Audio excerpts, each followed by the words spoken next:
Supreme Council for Sharia in Nigeria, Sheikh Abdul Rashid Hayatullah, ably supported by his deputy Dr. Bashir Ali Umar and the Secretary General Malan Nafi Baba Ahmad. Accordingly, the meeting resolved, as the holy month of Ramadan Kareem approaches, the meeting appealed to the ulama to meticulously convey and illustrate on the following messages to our Muslim brethren. 1. The imperative need for Muslims to turn to Allah subhanahu wa ta'ala with sincere repentance and unveiling devotion.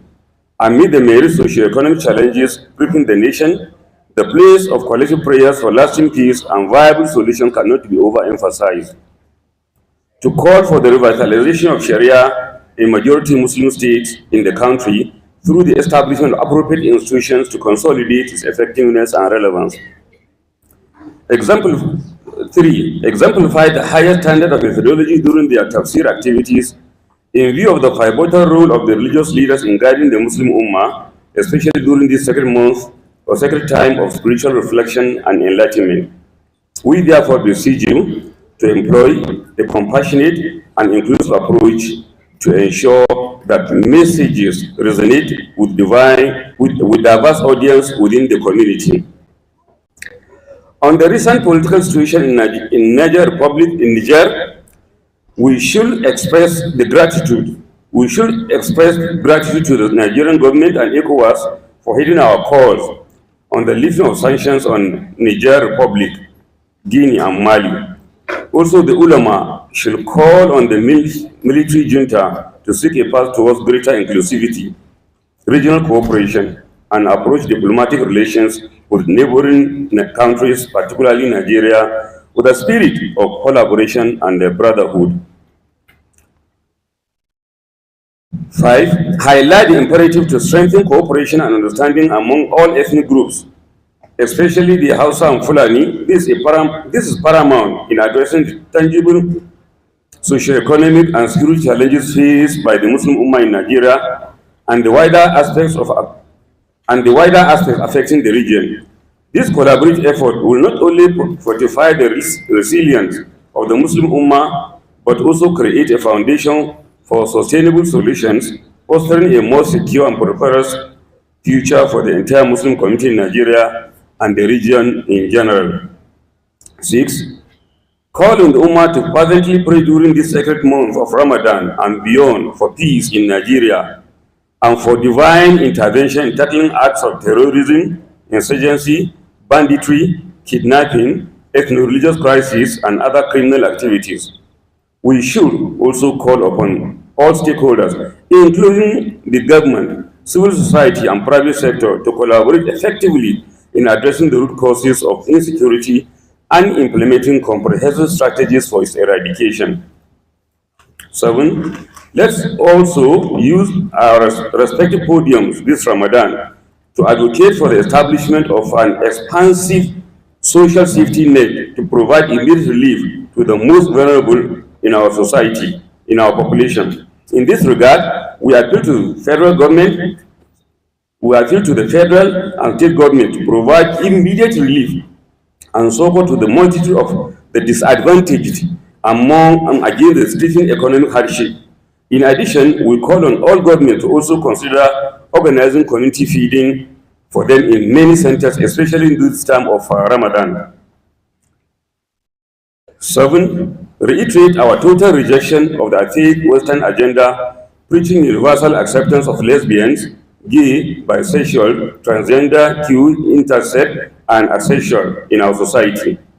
We should make our voices clear to the Nigerian government that religious leaders are vehemently against any attempt to soften the position of our country and will stand in support of government to remain steadfast in resisting pressures from Western powers. 8. With one voice, reiterate our total condemnation of the ongoing relentless genocidal expression perpetrated by the Zionist government of Israel against the Palestinian people. Ulama should call on the Nigerian government to more emphatically condemn the ongoing Israeli genocide on Palestinians and even consider severing diplomatic ties with Israel. 9. Ulama should highlight the increasing moral decadence within Muslim communities in Nigeria, Traditional values of Islam that once anchored the society are clearly fast eroding, giving way to a range of ethical challenges. Instances of moral corruption, dishonesty, and a diminishing sense of communal responsibility have become more prevalent. 10. In these challenging times, it's crucial that we uphold the principles of Islam. Islam encourages us to seek solutions to problems with our leaders through peaceful means. Violence only begets more violence, and it's our duty as responsible citizens and followers of Islam to promote harmony and stability. Together, let's channel our grievances through peaceful avenues, fostering a culture of tolerance and cooperation for the betterment of our society. Finally, we should, in unison, keep appealing to our governments to take concrete steps to address the issue of corruption, leakages, and wasteful spending. Corruption is like a cancer which destroys everything noble and undermines the principle of good governance. The Council appreciates Mr. President, the Vice President, the State Governors of Kaduna, Sokoto, Jigawa, who were ably represented, the Honorable Minister of Defense, Alhaji Badr Abubakar, Alhaji Muhammad Badr Abubakar, Mala Jalal Arabi, Dr. Hakim Baba Ahmad. Some 2-3 names are missing. Our appreciation also goes to the paper presenters, the discussants, participants, members of the press, and all stakeholders who contribute to the success of the conference. Signed this day by the President General and the Secretary General. Mr. President General, sir, I think there's one item also missing in this.